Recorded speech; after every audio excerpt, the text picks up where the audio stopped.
Hello there you guys, welcome to one of my videos. This is your Crystal Palace versus Manchester United preview.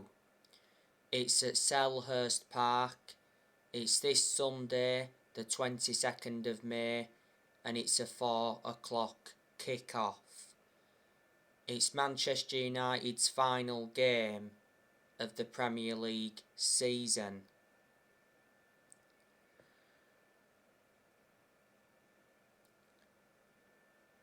Manchester United are coming into this game on the back of a 4-0 defeat to Brighton and Hove Albion. Reflecting on the loss to Brighton, it got confirmed that this has been Man United's worst ever Premier League season, and Man United have lost 5 consecutive Premier League away games.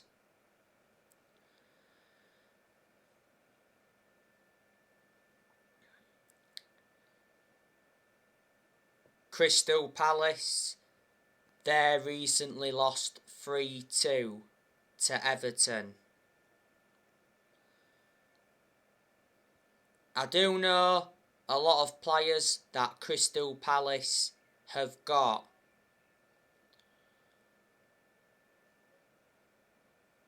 The best player they've got is Wilfred Zaha.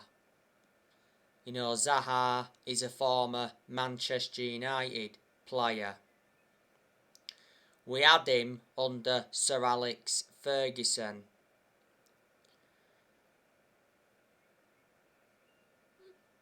Crystal Palace also have Christian Benteke.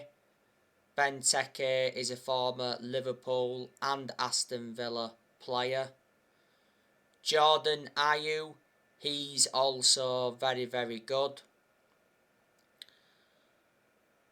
Crystal Palace have Odsonne Edouard, Jean-Philippe Mateta, Scott Banks, Jeffrey Schlupp. Crystal Palace also have Will Hughes, who they got from Watford, Conor Gallagher, Michael Olise, he's out with injury at the moment.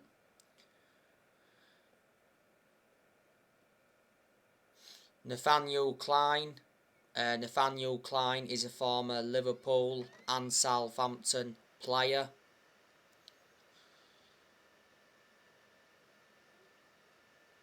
Tyrick Mitchell,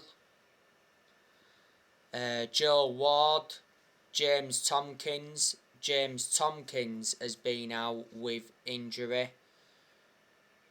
James McArthur, he's out with injury at the moment.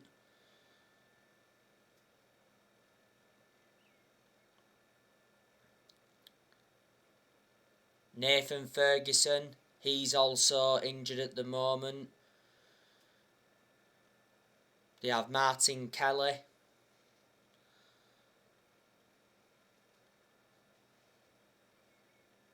I do know a couple of the goalkeepers that Crystal Palace have got. They've got Jack Butland, they have Remy Matthews, and they've got another one as well. Let me put into the equation that Crystal Palace lost Andros Townsend. Townsend went to Everton from Palace. Back in 2019, they lost Aaron Wan-Bissaka. You know, Man United got Aaron Wan-Bissaka from Crystal Palace. If Bissaka plays in this game, he'll be reuniting with his former club. The Crystal Palace manager is Patrick Vieira. Crystal Palace appointed Patrick Vieira in last year. Vieira has got a contract with Crystal Palace until 2024. Before Palace, Patrick Vieira managed Nice in France, and before managed New York City, and at one point managed Manchester City's reserves. Before Patrick Vieira, Crystal Palace had Roy Hodgson. Roy Hodgson left Crystal Palace at the end of last season.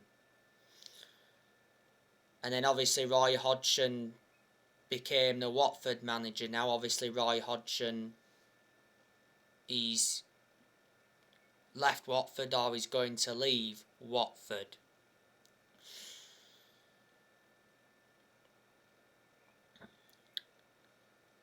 This fixture last season at Selhurst Park between Crystal Palace and Man United was 0-0. Manchester United did beat Crystal Palace at Old Trafford earlier on this season, 1-0. That was Ralph Rangnick's first game as Manchester United's interim manager.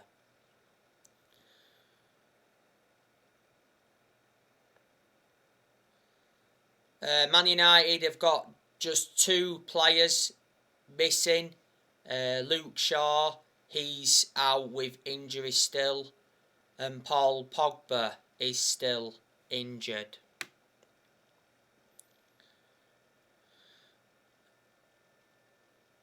It's been confirmed that Erik ten Hag will be in attendance for the Crystal Palace clash.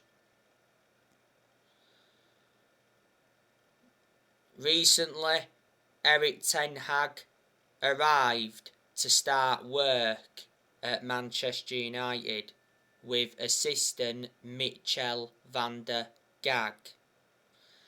Steve McClaren is also set to join Erik ten Hag at Man United.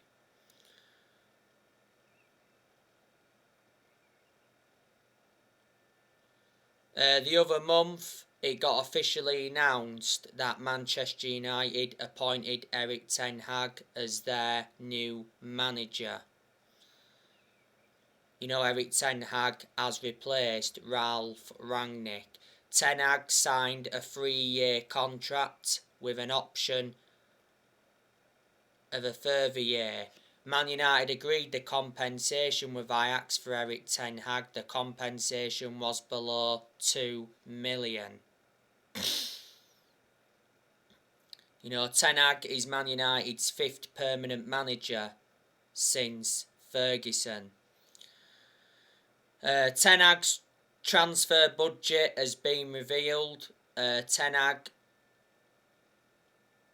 is going to get 170 million.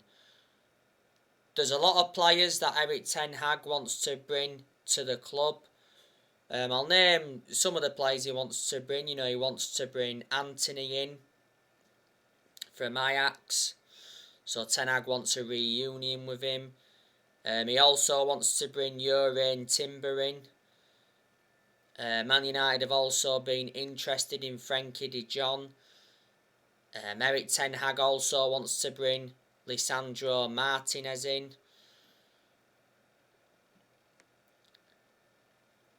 We've been linked with Darwin Núñez. But Ten Hag 100% wants to bring a striker to Man United this summer. On the other side of things, Ten Hag is going to get rid of a lot of players. You know, I heard that 10 players are set to leave Man United. But yeah, it's good that Ten Hag is coming to experience the Premier League.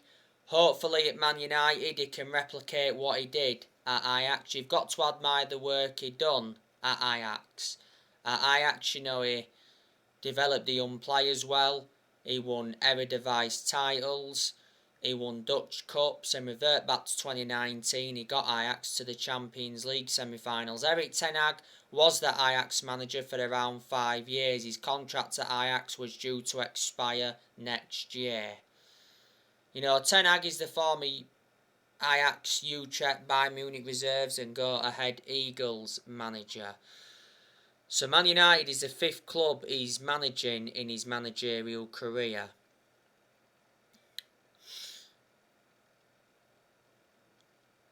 Ralf Rangnick, he was Man United's interim manager for around 4 months or so.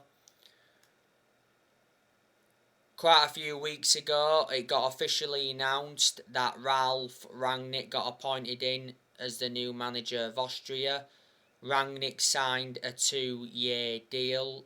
Despite that though, it said Ralf Rangnick will continue in a consultancy role at Man United until 2024. Ralf Rangnick endured one transfer window as Man United's interim manager and unfortunately didn't get backed in this year's January transfer window. Revert back to earlier on this season, Rangnick made changes because he recommended Ewan Sharping as an assistant coach and analyst. He also recommended Chris Armisen as an assistant coach and he recommended Saz Chalenzin as a sports psychologist.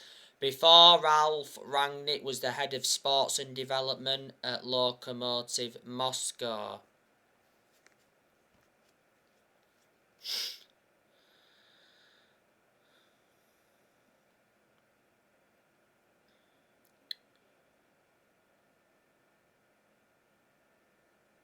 Manchester United have sacked 4 permanent managers since Sir Alex Ferguson retired. And those managers are David Moyes. And then after that, we had Louis van Gaal, we sacked him. We won the FA Cup under Van Gaal. And then after that, had Mourinho, sacked Mourinho after 2.5 years. Mourinho did enjoy one good season at Man United because he won 3 trophies in his first season. And after Mourinho, we had Ole Gunnar Solskjaer. And Man United sacked Ole Gunnar Solskjaer in November last year. So there you go. Like I say, I hate the way the football club has been run for a long time. We've got to get the Glazers out of the football club because they've been one of the biggest issues at the club for a long time.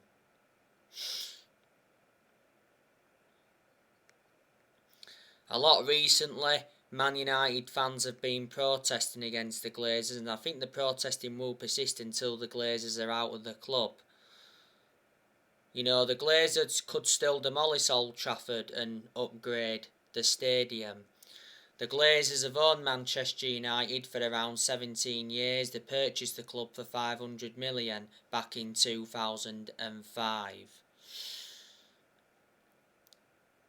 A few weeks ago, it got officially announced that Matt Judge resigned, so reflecting on that, he'll not play a role in the summer transfer window. Matt Judge was at Man United for around 8 years. As things stand though, Man United have not won a trophy for around 5 years, nowhere near good enough to our standards. Man United have only won 4 trophies in the last 10 years. The last time Man United won the Premier League was back in 2013.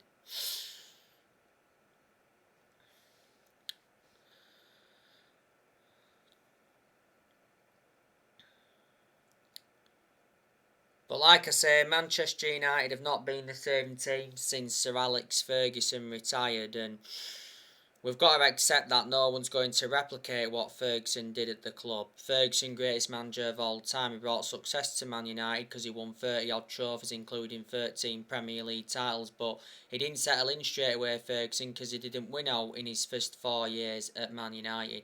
Alex Ferguson was a long-serving manager. You know, he was Man United manager for around 26 years. Alex Ferguson retired almost 10 years ago. So anyway guys, that's everything to update you with. Drop your comments, likes below on the channel if you do consider subscribe as always, and take care. God bless. See you all again very soon.